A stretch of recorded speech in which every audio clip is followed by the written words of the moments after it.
এদিকে টাকা দাঁড়িয়ে আছেন কোন কারণে? এদিকে টাকা। যে জিনিস আপনার না, আপনি যদি ওইটা নিজের দখলে নিয়ে নেন, দুইটা ক্ষতি হবে। এক নম্বরে ওই দিন থেকে আপনি আপনার নবীর উম্মত নেই, আপনি বের হয়ে গেছেন। এ পর্যন্ত বুঝেছেন কিনা বলেন তো? এটা কি কবরস্থানে দিয়েছে? আওয়াজ কানে আওয়াজ লাগবে।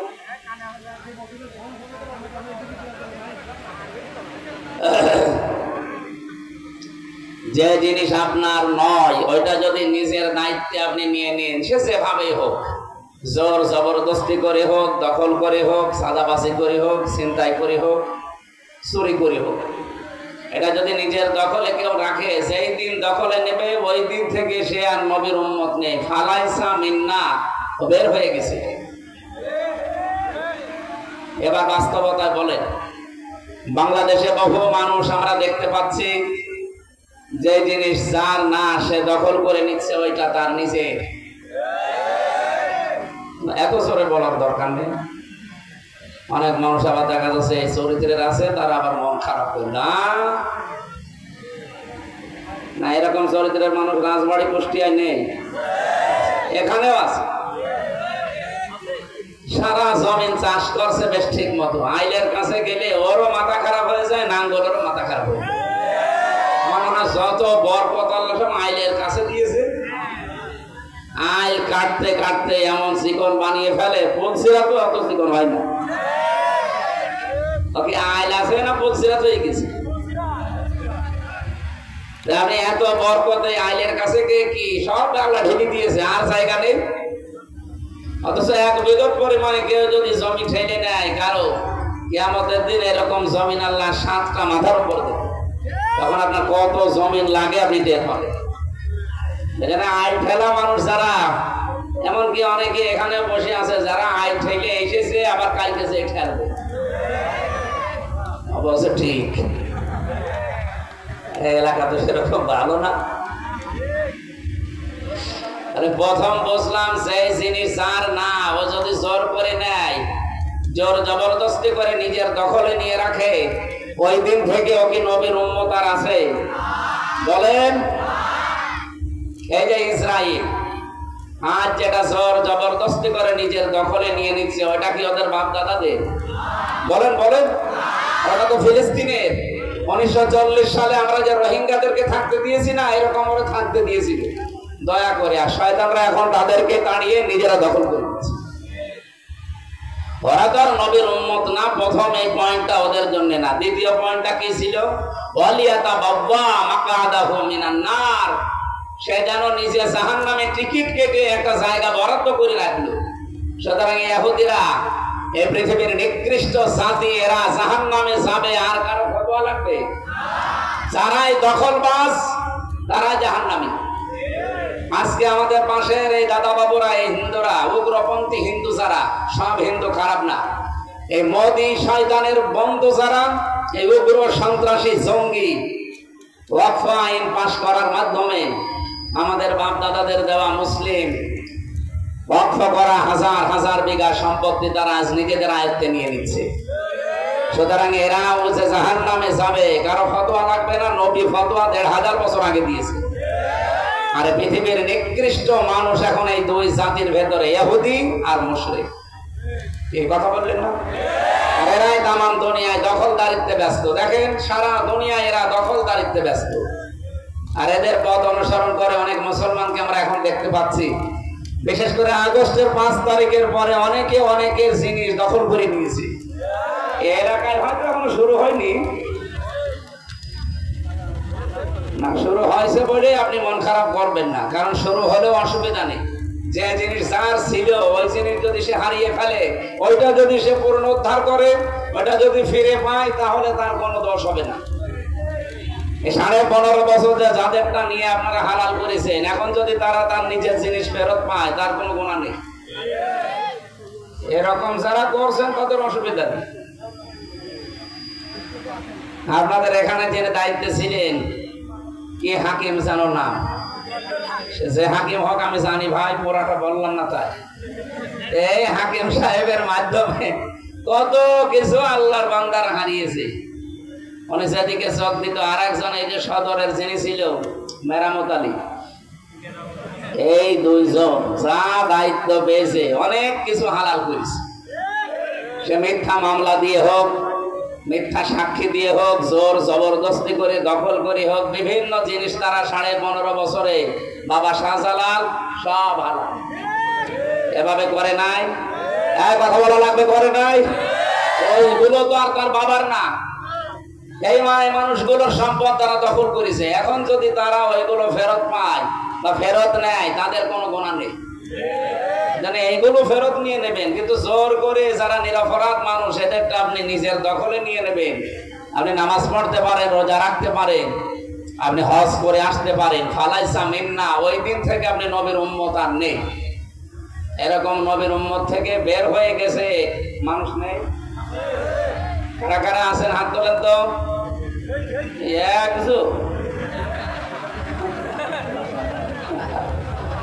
আপনার ছেলে ওইটা ওরে চিমটি দেন। 2 নম্বরে ওয়াল মাকআদাহু মিনান নার, সে যেন নিজের জায়গা জাহান্নামে দখল করে নিল। বলেন নাউজুবিল্লাহ। সম্মানিত রাজবাড়িবাসী, এই জন্য আমরা নবীর এই হাদিসটার উপরে যেন আমল করতে পারি সেই তৌফিক কামনা করছি।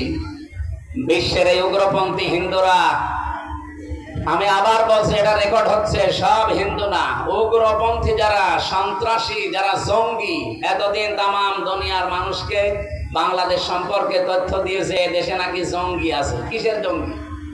আজ 8 মাস 10 দিন হয়ে গেল, এদেশে কোনো জঙ্গি ধরা পড়েছে নেই। কারণ জঙ্গির নাটক যিনি লিখত তিনি পালিয়েছে, আর নাটক যারা মঞ্চস্থ করতো তারাও পালিয়েছে। জঙ্গির নাটক লিখবে কে? এই ধরনের জঙ্গিও নেই, ধরাও পড়ে। কি কথা বলেন না কেন? আমি যেখানে একটা লোক পেয়েছিলাম, মনে হচ্ছে আল্লাহ দলের সভাপতি, সারা বাংলাদেশের আল্লাহ দলের সভাপতি, উনি জঙ্গি। ওনারা বললাম যে ভাই আপনি সভাপতি, আব্দুল মতিন। সেক্রেটারি কে? বলছে আমার ছেলে। ও সভাপতি, ও ছেলে সেক্রেটারি, আর দুনিয়ায় কেউ নেই ওদের। এই হচ্ছে জঙ্গি। আমারও নামে মামলা দিয়েছিল সন্ত্রাস বিরোধী। আমি নাকি আনসারুল্লাহ বাংলা টিমের প্রধান সারা বাংলাদেশের। এটা যে কি আমি নিজেই জানি না। এই ছিল দেশের বিচার ব্যবস্থা। মামলার আয়ু থেকে শুরু করে একেবারে বিচারপতি পর্যন্ত সব থরে থরে সাজানো জালেমদের। এখানে 15.5 বছরে যারা বিচারপতি, জজ যেগুলো ছিল, এগুলো সব ওই জালেমদের দোসর, ফ্যাসিস্টদের দোসর। ওদেরকে পরিবর্তন করা লাগবে, একটাও যেন চেয়ারে না থাকে। এগুলো সব কুলাঙ্গার। মানুষ জেনে শুনে জালেমকে সাপোর্ট করে কোন কারণে? যতগুলো বিচারপতি ছিল আপনি তাকান, জানা শোনার পরেও বিচার করবো। অথচ আমার এই মামলাটা আমি এই 3 বছর জামিন পেলাম না। আগস্টের 5 তারিখের পরে শুধু তুলতে দেরি, মামলা খারিজ করে দিয়েছে। জামিন দিতে না সে মামলা এতদিন, এখন খারিজ করে দিয়েছে পুরা। আমি বলতেও গেলাম যে এই মামলা তো আপনার কাছে ছিল 3 বছর, তখন তো কিছু বললেন না, এখন একেবারে খারিজ করে দিচ্ছে। এইটা উনি আমার বলতো যে হুজুর আমার কিছু করার ছিল না, আমার হাত বাঁধা ছিল। কি কথা বলে না কেন? এখন আমার হাত খোলা আছে, আমি ন্যায় বিচার করতে পারছি। আমরাও চাই বাংলাদেশে 1628 জন মানুষ দায়িত্বে ছিল, একটা মানুষের যেন সামনে আর কারো হাত বাঁধা না থাকে। সবার হাত হযরত সাহাবীদের মতো, এবং বাংলাদেশে 24 সালে যারা হাত খুলে জীবন দিয়ে গেল, আবু সাইদ, এদের মতো হাত খুলে রাখবেন। আপনার হাত বাঁধা থাকলে আপনিও তো ন্যায় বিচার করতে পারবেন না। যারা আগামীর বাংলাদেশকে হাত বাঁধা হবে না হাত খোলা হবে? বলেন বলেন। এখনো পর্যন্ত দেখছি এই আন্তর্জাতিক সাম্রাজ্যবাদী যারা, বিশেষ করে পাশের এই দাদারা, ওরা নিয়ন্ত্রণে এখনো পর্যন্ত রাখার চেষ্টায় আছে। এই দেশে কি হবে না হবে ওনাদের কথায় চলা লাগবে। কেন? আমরা কি পরাধীন? বলেন। ভারতের দালালি যারা করবে এই দেশে, উলঙ্গ করে পিটানো লাগবে শয়তানগুলো। 2732 জন মানুষ জীবন দিয়ে গেল, তাদের জীবনের দাম নেই। আপনি এখনো দালালি করেন মানে? আমি আবার ঘোষণা দিচ্ছি, এই দেশে যদি সত্যি বাইরের কোন দেশের কেউ দালালি করে, সে যে দেশেরই হোক, কোন উগ্রপন্থী যারা তাদের দালালি করলে তারে উলঙ্গ করে সবাই মিলে পিটাবে, জীবনের মতো শিক্ষা হয়ে যাবে। যেহেতু এই অনুষ্ঠানটা শুধুমাত্র মুসলমানদের জন্য আপনারা দেননি, হাদা বায়ানুল লিন্নাস হুদাল লিন্নাস, মানুষ মতবাচ্চে যারা বিবেচিত সবার জন্য আজকের এই অনুষ্ঠান। কথা বলেন ঠিক কিনা? অন্য ধর্মের ভাইরা যারা এসেছেন ওয়েলকাম জানাচ্ছি। কোরআনের পেছনে যদি কিছু ব্যয় করেন, কিয়ামতে ওর সওয়াব দেওয়া লাগবে? লাগবে না, কিন্তু ওটা বৈধ হওয়া লাগবে। 2 নম্বরে, পরিবারস্থ লোকদের জন্য কেউ যদি সম্পদ খরচ করে, কিয়ামতে তার জবাব দেওয়া লাগবে না।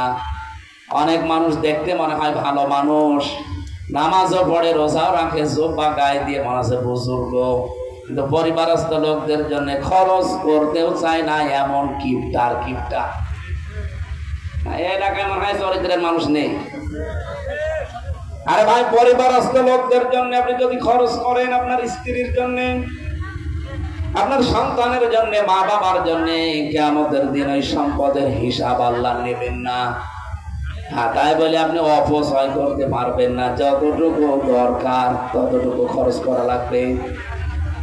পৃথিবীর মানুষরা খরচ করবে কোন জায়গায়? তাদের অর্থ সম্পদ গুলো, টাকা পয়সা গুলো, মেধা, শ্রম, বুদ্ধি, তাদের বিবেক কোথায় খরচ করবে?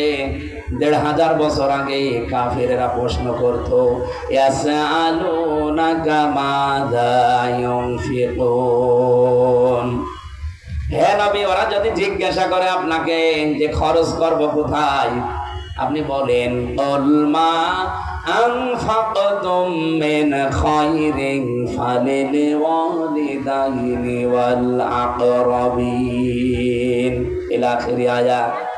সূরা বাকারা 2 নম্বর পারা 12 নম্বর পৃষ্ঠার 14 নম্বর লাইনের 215 নম্বর আয়াতের মাঝের অংশে আছে। আপনি বলেন, দুনিয়ায় যদি খরচ করতে চাও, ভালো ভালো কাজে খরচ করো। ভালো কাজ কোনটা? এই এদিকে তাকা। এই পৃথিবীতে ভালো কাজ কোনটা যদি আমাকে জিজ্ঞাসা করেন, আমি যেই মতে চলি, যেই পথে আছি, যেই দলে আছি, ওইদিকে টেনে বলবো। এই কথা বলছেন? আপনি যেই মতে আছেন, পথে আছেন, যেই দল করেন, আপনি ওইদিকে টেনে বলবেন। এটা মানুষের স্বভাব। এই জন্য আল্লাহ ব্যাখ্যাটা দুনিয়ার মানুষের হাতে ছেড়ে দেয়নি। আল্লাহ বলেন, আমি ব্যাখ্যা করছি, শোন। দুনিয়ায় ভালো কাজ কোনটা?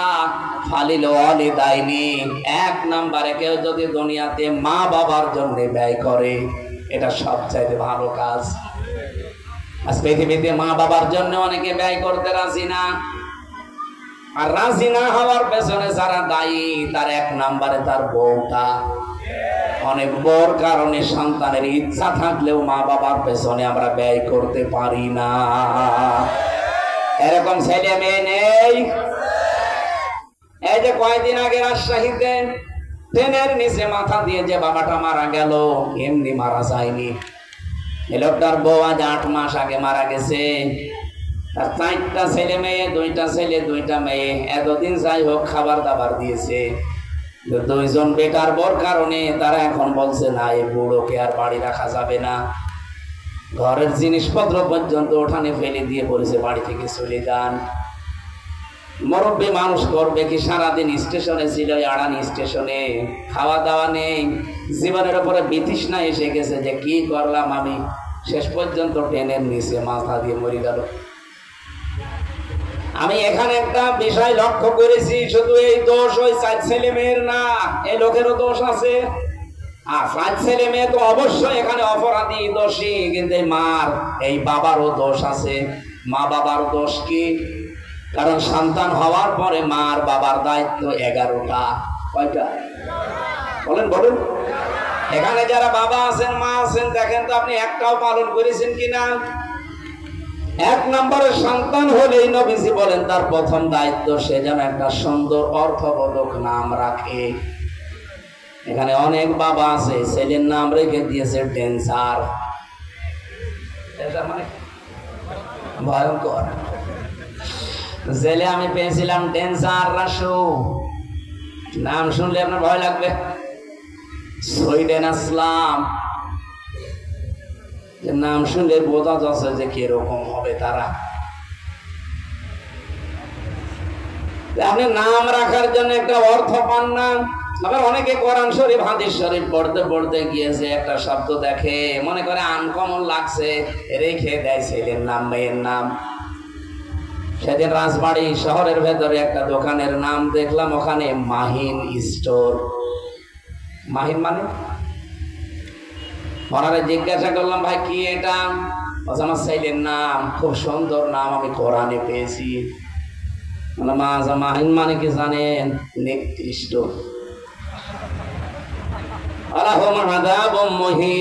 নিকৃষ্ট আযাব আল্লাহ আপনার জন্য রেডি করে রেখেছে। হুজুর কোরআনে পেলাম, তাও কোরআনে থাকলেই হবে। কোরআনে তাও কে? ফেরাউনের নাম নেই, হামানের নাম নেই, করুণের নাম নেই, আবু লাহাবের নাম নেই। রাখতে পারবেন? এটা আমাদের উচিত সন্তান হওয়ার পরে যেন নাম অর্থবোধক রাখি। এটা প্রথম দায়িত্ব বাবার। এটা আমাদের যিনি জাতির বাবা হিসাবে আমরা দাবি করি। নাম কি? ইব্রাহিম। নাম কি? হযরত ইব্রাহিম আলাইহিস সালাম, তিনি আমাদের নামও রেখেছেন বাবা হিসাবে। মিল্লাতা বিকুম ইব্রাহিম হুয়া সাম্মাকুমুল মুসলিমিন। আল্লাহ পাক বলেন, তিনি জাতির পিতা যে ইব্রাহিম, এটা কিন্তু পৃথিবীর কেউ বানায়নি, আমি আল্লাহ নিজে তাকে বানিয়েছি। আর তিনি তোমাদের জাতি হিসাবে নাম রেখেছে কি? মুসলিম। বলেন বলেন। তাহলে বাবার প্রথম দায়িত্ব হচ্ছে তার একটা সুন্দর অর্থবোধক নাম রাখা। কি নাম রেখেছে আপনি দেখতে পান? মুসলিম, আত্মসমর্পণকারী। এরকম 11টা দায়িত্ব আমি হাদিসের ভাষায় পেয়েছি, অথচ হাজারো মা বাবা একটাও পালন করি না। এই যে বুড়া, এই মুরব্বীর কথা বলছিলাম কেন জানেন? কারণ এই যে 11টা দায়িত্বের আমার মনে হয় একটাও পালন করেনি। 2 নম্বরে সন্তানের প্রতি আপনার দায়িত্ব পালন করা লাগবে। তার আকিকা দিতে হবে যদি সামর্থ্য থাকে। 7 দিনে এটা সুন্নাত, অন্যান্য সময়ও দিলে আদায় হবে, কিন্তু সুন্নাত আদায় হবে না, 7 দিনে দেওয়া লাগবে। 3 নম্বরে তাকে দ্বীনের শিক্ষা দেওয়া লাগবে।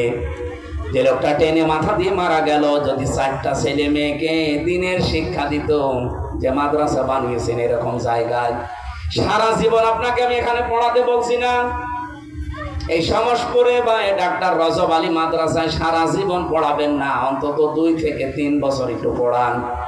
3টা বছর যদি ওকে আপনি দ্বীনের শিক্ষাটা দেন, এরপরে আপনি যা বানাবেন বানান। আপনার ছেলে ডাক্তার হবে, ইঞ্জিনিয়ার হবে, বৈজ্ঞানিক হবে, পাইলট হবে, কোনো অসুবিধা নেই। 2 থেকে 3 বছর যদি কোরআনের জ্ঞান, হাদিসের জ্ঞান তার ভেতরে প্রবেশ করে, ও জীবনে যেখানেই যাবে দুর্নীতি করবে না। এটা বললাম এই কারণে, কারণ বাংলাদেশ আগামীতে দাঁড়াতে হলে দুর্নীতি মুক্ত করা দরকার। আর দুর্নীতি মুক্ত হওয়ার জন্য এই সন্তানগুলোকে দ্বীনের শিক্ষা দেওয়া দরকার। আপনি যান, মালয়েশিয়া ছিলাম কয়েকদিন আগে আমি, তারা আজ দাঁড়িয়ে যাচ্ছে। 2004 সালের পরে তারা দাঁড়িয়েছে। কেন? কারণ 1 নম্বরে তারা পরিষ্কার পরিচ্ছন্ন খুব বেশি, 2 নম্বরে তাদের দুর্নীতি নেই। কোন খাদ্যে ভেজাল যদি প্রমাণ হয়, কোনো বিচার নেই, সঙ্গে সঙ্গে মেরে ফেলবে। আর বাংলাদেশে খাদ্যে ভেজাল দেওয়ার পরে হাতে নাতে ধরা পড়ে, বিচার হবে কবে? 11 বছর পর। কবে? তো 11 বছরে যাদেরকে খাদ্যে ভেজাল দিল, এদের কত কিছু নষ্ট হয়ে গেছে। এরা মৃত্যুর দ্বার প্রান্তে চলে যাচ্ছেন, এদের শরীরের বিভিন্ন অঙ্গ প্রত্যঙ্গ নষ্ট হওয়ার কারণে। অথচ লোকটা 11 বছর পরে তার মামলা শুরু হবে। কেন এতদিন লাগবে? কেন? প্রমাণ হয়ে যেন মেরে ফেলেন। এরকম 100টা মানুষ বাংলাদেশে একটু যদি দেওয়া যায়, এ দেশ এমনি। ঠিক কথা বলেন না কেন? আর রাজবাড়িবাসী একটু খেয়াল করেন, 3 নম্বরে দ্বীনের শিক্ষাটা যদি সত্যি আমরা সামনে দিতে পারতাম, আগামীতে এই দেশের হাল যারা ধরবে, আল্লাহর কসম, ওই মানুষগুলো যদি দুর্নীতি না করে, মালয়েশিয়ার মতো এই দেশটাও দাঁড়ায় যাবে। কথা বলে না কেন? শিক্ষিত মানুষ হচ্ছে ঠিক, কিন্তু কোরআন আর হাদিসের শিক্ষাটা নেই। এইটা থাকতো ওর যত অভাব হোক আল্লাহর কসম ঘুষ খেত না। সিনাইতে এক টিয়নও পেয়েছিলাম, সকালবেলা গেছি ওনার বাড়িতে ছিলাম আমি, ওই দিন নাস্তা দিয়েছি আমারে। নাস্তা করার পরে চা দিল, দেখি পিরিসের কাপ ভাঙা। আমি তো হেসে ফেলেছি, জ্ঞানী মানুষ তো বুঝে ফেলেছি। আমারে বলছে হুজুর আপনি হাসেন কেন? আমি জানি পিরিস দিয়েছি, কাপ দিয়েছি আপনাকে, এটা ভাঙা ছিল, আপনি মনে করছেন যে টিয়ন ওর বাড়ি কাপ ভাঙা, কাপে চা দিল। আসলে এই কাপটা আজ 2 দিন ভেঙে গেছে, এটা কেনার মতো টাকা আমার কাছে এখন নেই। অথচ গতকালকেও যদি একটা সই করতাম কমপক্ষে আমি 7 লক্ষ টাকা পেতাম। এরকম কাপ আমি হাজার হাজার কিনতে পারতাম।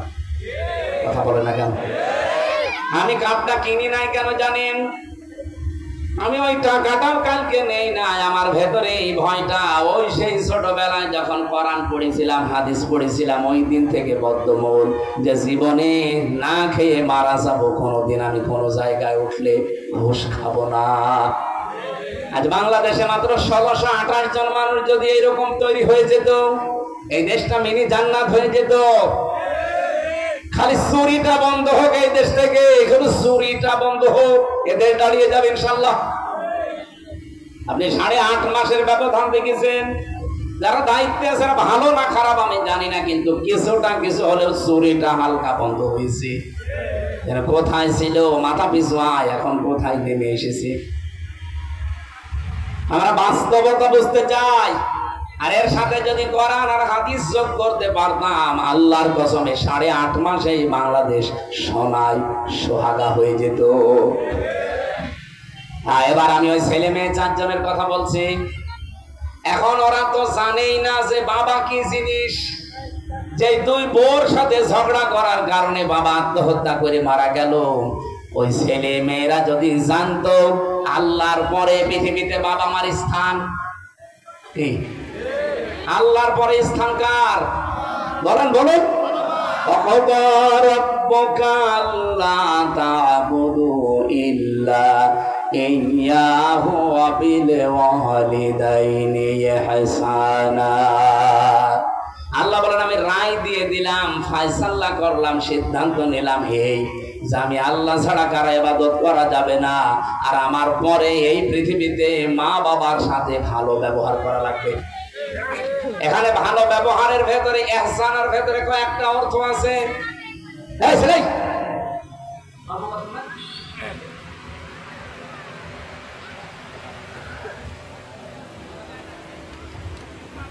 আমার ভাইরা, ইহসানের ব্যাখ্যায় যতগুলো অর্থ আমি ফি জিলালিল কোরআন তাফসিরে পড়েছি, 1 নম্বরে আপনি যদি কথাও বলতে চান মা বাবার সামনে দাঁড়িয়ে, মাথা উঁচু করে কথা বলতে পারবেন না।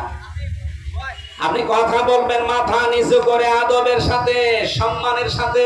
আপনার ভাষাটা কেমন হবে, কতদূর আপনার লেভেল থাকবে ভাষার, গলার আওয়াজ কতটুকু হবে, ওই আওয়াজ পর্যন্ত আল্লাহ নিজে ব্যাখ্যা দিচ্ছেন। ওয়াকুল্লাহুমা কাওলান কারীমা। এ পৃথিবীর মানুষেরা, আমার বাবা কিন্তু সাধারণ জিনিস না। এ দুনিয়ায় যদি তাদের সামনে কথাও বলতে যাও, সম্মানজনক কথা বলবা, সম্মান সূচক কথা বলবা। কারণ মা বাবার সাথে নরম সুরে গলা নিচু করে কথা বলা সাদগা দেওয়ার সমান। সাদগা বোঝেন কি? এই যে অনেক মেয়েরা দেখি সাদগা করে মুরগির ডিম দিয়ে, হয় না? মুরগি দিয়েও সাদগা হয় না। সাদগা দিতে হলে কমপক্ষে একটা ছাগল লাগে। ছাগলের দাম কত? 7-8 হাজার। 2টা ঠ্যাঙের দাম 7 হাজার। 15,000 কমপক্ষে ধরেন।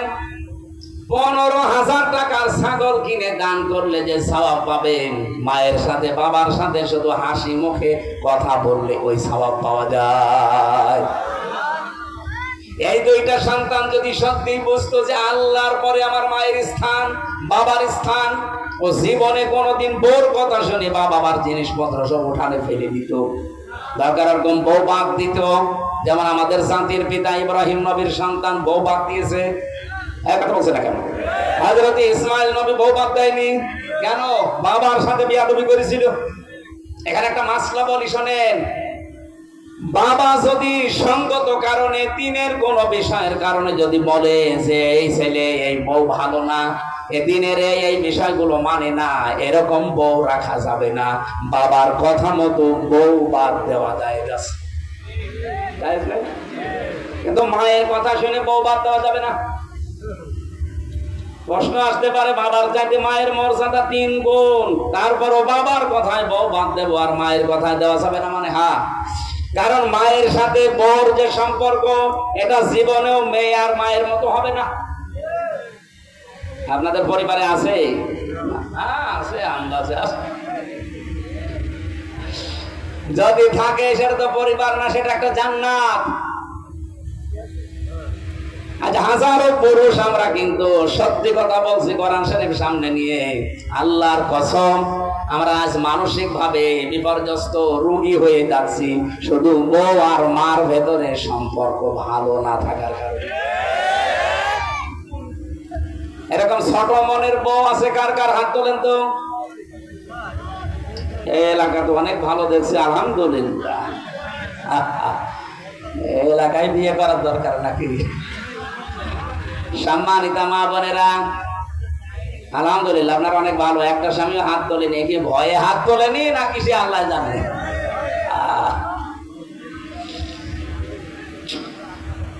আপনি নিজের মা বাবাকে যেই নিয়তে দেখেন, এই নিয়তে নিজের শ্বশুর শাশুড়িকে একটু দেখতে পারেন না? আল্লাহর কসম, এই পৃথিবীতে স্বামীর মন যদি 100 ভাগ মন পেতে চান, স্বামীর মা বাবার সাথে অবশ্যই আপনাকে নিজের মা বাবার মতো ব্যবহার করা লাগবে, নাই তো জীবনও তার মন পাবেন না। হ্যাঁ, উপরে উপরে আপনাকে ভালোবাসবে, মানসিক যন্ত্রণায় সে কুড়ে কুড়ে মরবে, শেষে দেখবেন মানসিক রোগী হয়ে গেছে, অনেকে পাগল পর্যন্ত হয়ে যায়। এক কথা বলবেন না? এখানে মায়ের কথা মতো বউ তালাক দেওয়া জায়েজ নেই, কিন্তু বাবার কথা মতো জায়েজ আছে যদি 4টা কারণ পাওয়া যায়। বাবা যদি বলে তোর বউ শরীয়তের এই বিধানগুলো অবজ্ঞা করে, মানতে চায় না, এরকম বউ নিয়ে সংসার করা যাবে না, তোর বউ বাদ দেওয়া পর্যন্ত জায়েজ আছে। আমি ওই ছেলেগুলোর কথার দিকে তাকালাম, আপনি বলেন তো, এই ছেলেগুলো যদি সত্যি ছোটবেলা থেকে 4টা ছেলে মেয়ে কোরআন আর হাদিস বুঝতো যে মা বাবার স্থান আল্লাহর পরে, মা বাবার স্থান কার পরে? আরো জোরে বলেন। ও জীবনেও বউর কথা শুনে বাবাকে বাড়ি থেকে তাড়িয়ে দিত, দেখা রকম বউ 10টা বাপ দিত, বলেন। এখানে বাবা মা হলে হবে না, কয়েকটা দায়িত্ব মাস্ট বি পালন করা লাগবে। যদি না করেন সামনে আপনি পস্তাবেন।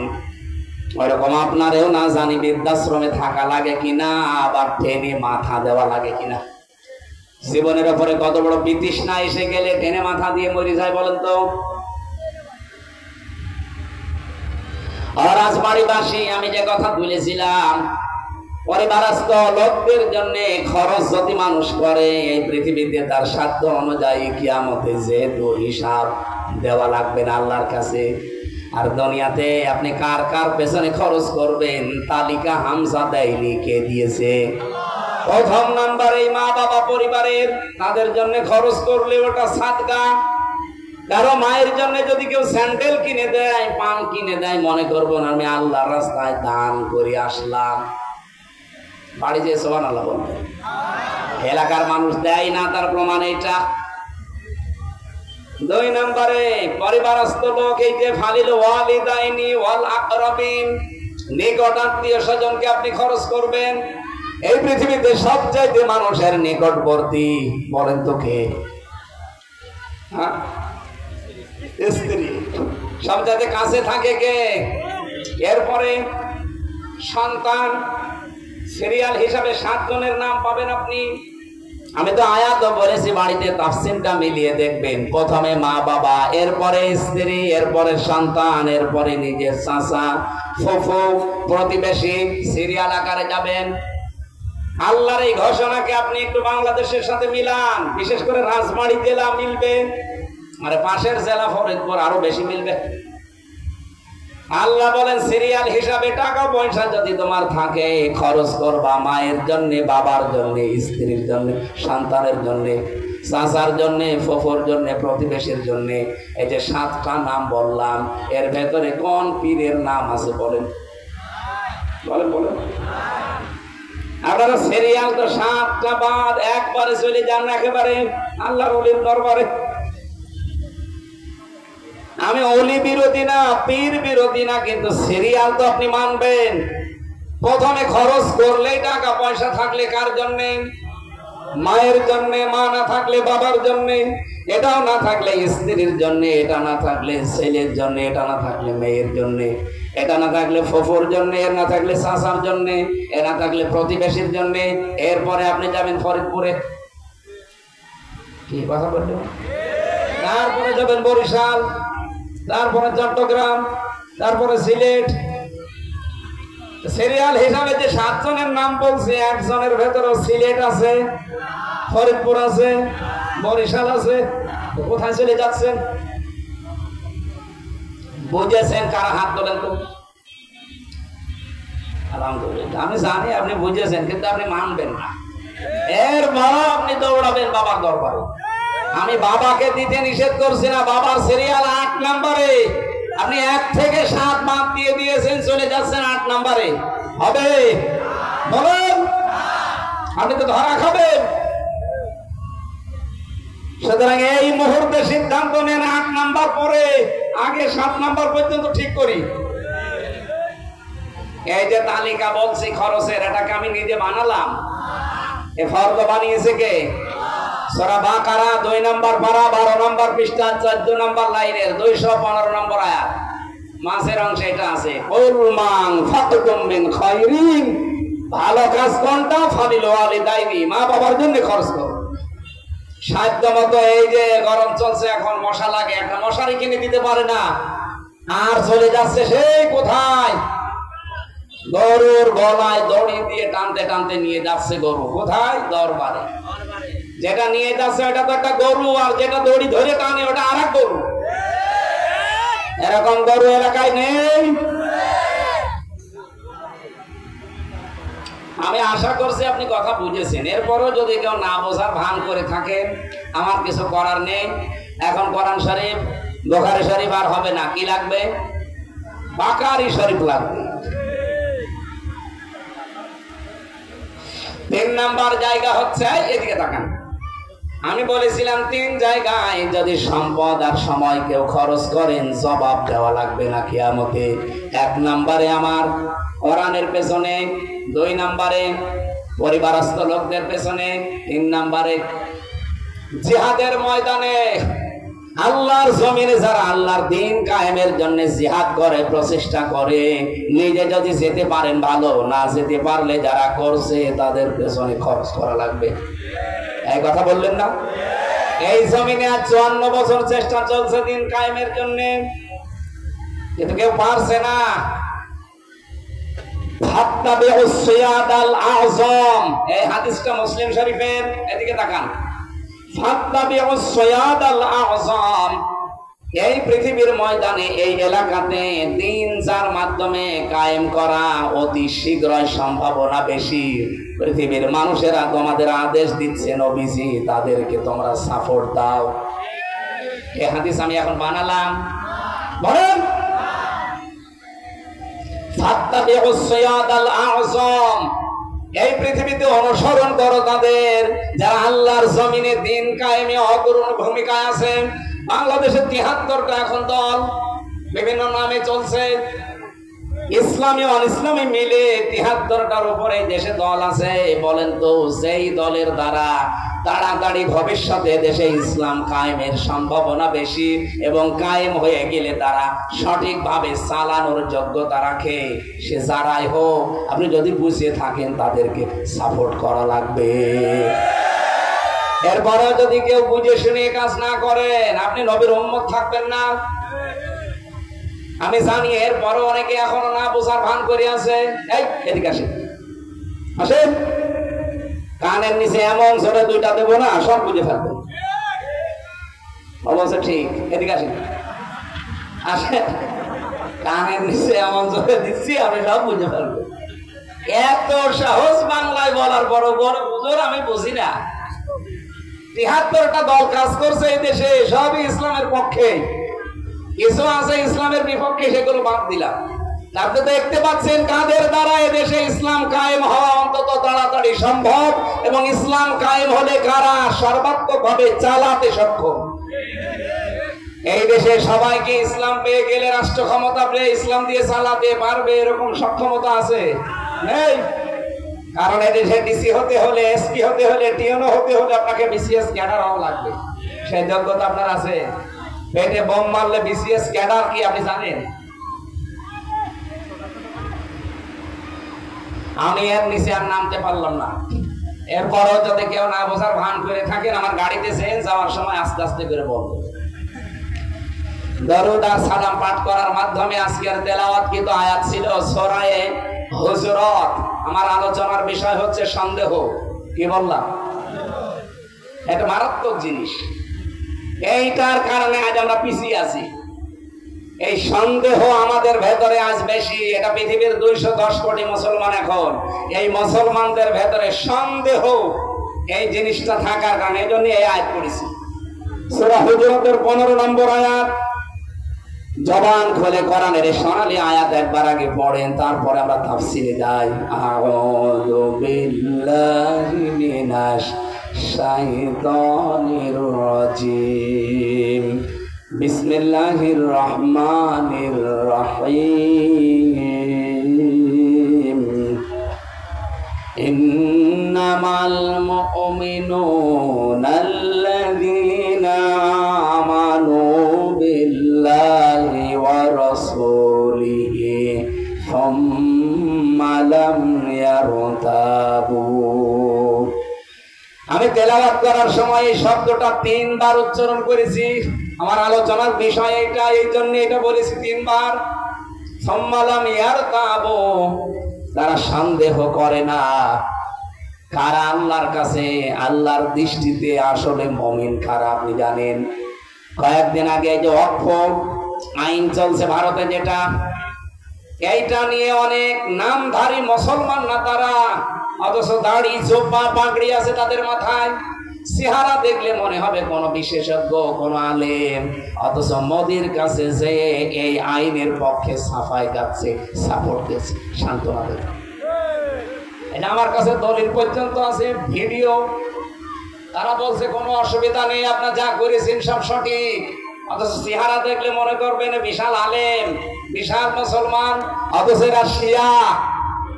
মোদিকে সাপোর্ট দেয় আর সাহস দেয় যে মুসলমানের যা করে করুক, আমরা আপনার সাথে আছি।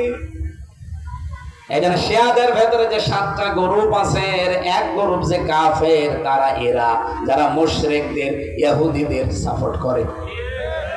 গাজা এত গণহত্যা চলার পরে অনেকে এখনো পর্যন্ত বাংলাদেশ সহ বিশ্বের বহু ঘন্টা দেওয়া মানুষদেরকে আমরা দেখতে পেয়েছি, এই আলেম নামে জালেমরা তারা ফতোয়া দিচ্ছে যে না, যা হচ্ছে ঠিকই হচ্ছে, কারণ ইসরায়েলে কোনো শিরিক নেই। বলেন নাউজুবিল্লাহ। আপনি কথা বলতে পারলেন? আরে মুসলমান যত খারাপ হোক, অন্তত সে তো আমার মুসলিম ভাই।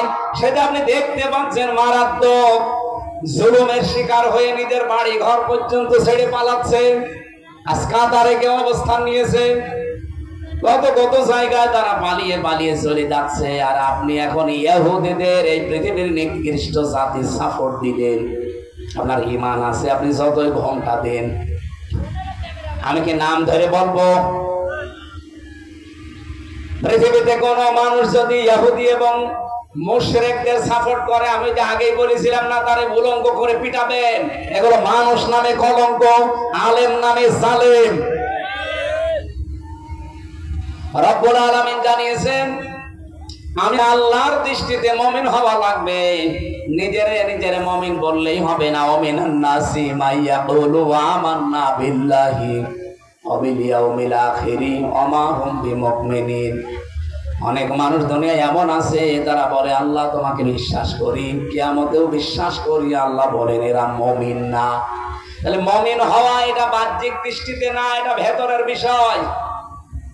আল্লাহ জন্য ইমানদারের সংজ্ঞা দিতে গিয়ে বলেন, আমার দৃষ্টিতে ইমানদার তারা, মুমিন তারা, যেই মানুষগুলো আমি আল্লাহকে বিশ্বাস করে, আমার রাসূলকে বিশ্বাস করে, সুম্মা লাম ইয়ারতাবু, আর এই দুই বিশ্বাসের ভেতরে কোনো সন্দেহ পোষণ করে না। আজ আমাদের ভেতরে সন্দেহ আছে, জানে আল্লাহর দ্বীনের বিভিন্ন বিষয়গুলো জানার পরেও মানবো কি মানবো না, ধরবো কি ধরবো না, এই দ্বিধাদ্বন্দ্বে আছি। নামাজ যেমন আল্লাহর বিধান সওয়াব পাওয়ার জন্য পড়লেন, রোজা আল্লাহর বিধান সওয়াব পাওয়ার জন্য করেন। নামাজের বিধান, রোজার বিধান পুরা কোরআনে আপনি পেয়েছেন কয়বার? খুব বেশি হলো নামাজের কথা আপনি 82 জায়গায় পাবেন, আর রোজার কথা মাত্র 1 জায়গায় পাবেন। কিন্তু কোরআনে কারিম এই পৃথিবীতে কায়েম করা লাগবে এরকম আয়াত আছে কোরআনে 918 জায়গায়। নামাজের ওয়াজ করেন খুব ভালো লাগে আমার, রোজার ফজিলত বলেন খুব ভালো লাগে, হজ চলছে এখন সামনে, হজের ফজিলতের কথা বলেন ভালো লাগবে। আরে তাদের কথা আছে কোরআনে খুব বেশি হলো একবার আর 82 বার। কিন্তু এই জমিন আল্লাহর বিধান দিয়ে চালানো লাগবে, এর ভেতরে 500 আইন আছে। কয়টা? একটা আইনও বাংলাদেশে চলে না। আপনার আফসোস হয়েছে কোনোদিন যে 92% মুসলমান আমরা বাস করি, একটা আইন দেশে চলে না? আমি এখনই যদি চোখ বন্ধ হয়ে যাচ্ছে কি জবাব দেব? কোনদিন আপনার ভেতরে কোনো টেনশন আমরা দেখি না। আপনি শুধু আছেন টেনশনে, আপনি নিজের টেনশনে আছেন। কত বড় প্রকাশ্য শিরিক চলছে জমিনে, প্রকাশ্য বেদাত চলছে, আপনার কোনো মাথা ব্যথা নেই, আপনার চেহারার কোনো পরিবর্তন নেই। একটা বিধান জমিনে এখনো পর্যন্ত কায়েম হলো নাই 56,000 বর্গ মাইলের দেশে, অথচ 54 বছর আমরা স্বাধীন। একটা বিধানও কায়েম হয় না, কোন মুসলমানের কোনো টেনশন নেই। কি জবাব দেবেন আপনি কবরে? যেই বলবে ফেরেশতারা আমার রব্বুকা, তোমার রবকে, কি বলবেন? জীবনেও বলতে পারবেন না রব্বি আল্লাহ, আমার রব আল্লাহ। ধরে খাবেন প্রথমেই, কারণ রব মানে সৃষ্টিকর্তা, রব মানে আইনদাতা, রব মানে পালনকর্তা, রব মানে অভিভাবক, রব মানে উকিল। একটা আমাদের জীবনে মেলে না। সৃষ্টিকর্তা আমরা আল্লাহকে বিশ্বাস করি না। ফসলে বরকত হয় কে দেয়? ফসলেতে বরকত সৃষ্টি করে দেয় কে? আরো জোরে বলেন। কত মানুষ এই দেশে বলে মা দুর্গা গজা ছড়িয়ে এসেছে, এই জন্য ফসলে বরকত হয়েছে। ফসলে বরকত সৃষ্টি করে কি গজাই? দুর্গাই। কে? আপনি সৃষ্টিকর্তা আল্লাহকে মানেন না, বিশ্বাস করেন না। হিন্দুদের কয়েকটা ভোট পাওয়ার জন্য আপনি ইমান পর্যন্ত বিক্রি করে দিলেন। 2 নাম্বারটা তো আরো কঠিন, রব মানে আইনদাতা। 500 আইনের একটা আইনও দেশে চলছে না। কবরে যদি বলতেও পারেন রব্বি আল্লাহ, ফেরেশতারা পিটাবে। এভাবে বলিস রব আল্লাহ, তোর দেশে আল্লাহর আইন চলতো, কি বলবেন যে না নিজের কথাই তুই নিজে মিথ্যাবাদী। আমরা আল্লাহর আইনের কথা খেলা করার জন্য বলি না, এই কারণে বলি কারণ কবরে যাওয়ার প্রথম প্রশ্নই তো এটা যে মার রব্বুকা, তোর রবকে। আমি আশা করছি আমি কি বোঝাতে চাই শুধু ইঙ্গিত দিলে আপনি বুঝে ফেলছেন। এরপরও যদি আপনি না মানেন আমার আর কিছু করার নেই। হ্যাঁ, আমারে যদি আল্লাহ দারোগা পুলিশ করে পাঠাতো, পিটি আপনারা হেদায়েত করতাম, যেহেতু দায়িত্ব আল্লাহ আমারে দেয়নি।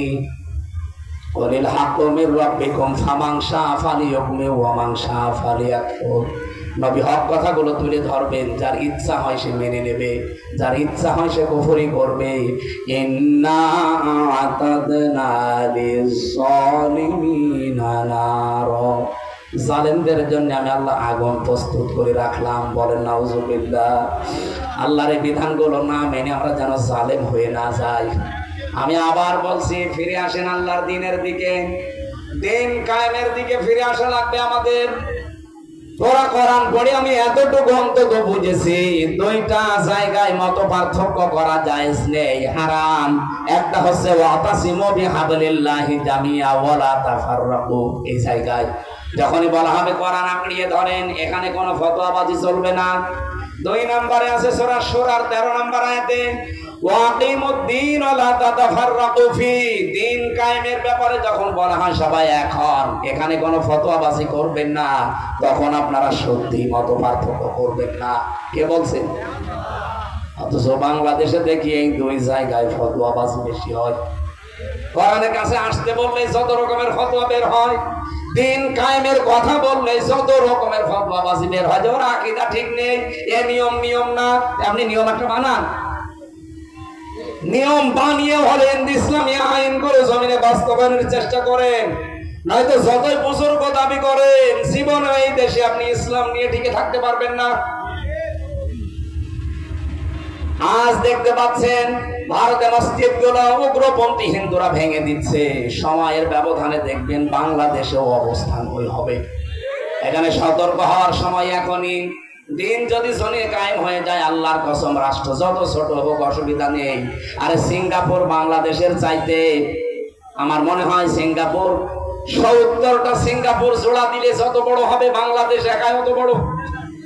হ্যাঁ, রাজবাড়ির মতো না, রাজবাড়ি এ মাথা থেকেও মাথা কত 40 কিলো হবে না, সিঙ্গাপুর 46 কিলো মাত্র। এদিকে ওদিকে পোড়াটা ঘুরেছি আমি, অথচ বিশ্বের ভেতরে 3-4 নম্বরের রাষ্ট্র সেটা। তারা নিজেরা দাঁড়িয়ে গেছে। হ্যাঁ, তারা অন্য ধর্মের মানুষ। তা আমরাও যদি আমাদের ধর্মীয় অনুষ্ঠানগুলো নিজেরা স্বতন্ত্র ভাবে পালন করে এই দেশটাকে সত্যিই যদি স্বাধীন রাখতে পারি, আল্লাহর কসম আমরাও ইসলাম নিয়ে আফগানিস্তানের মতো দাঁড়িয়ে যাব। এখানে কোনো সন্দেহ করা যাবে না আল্লাহর কোন বিধান নিয়ে।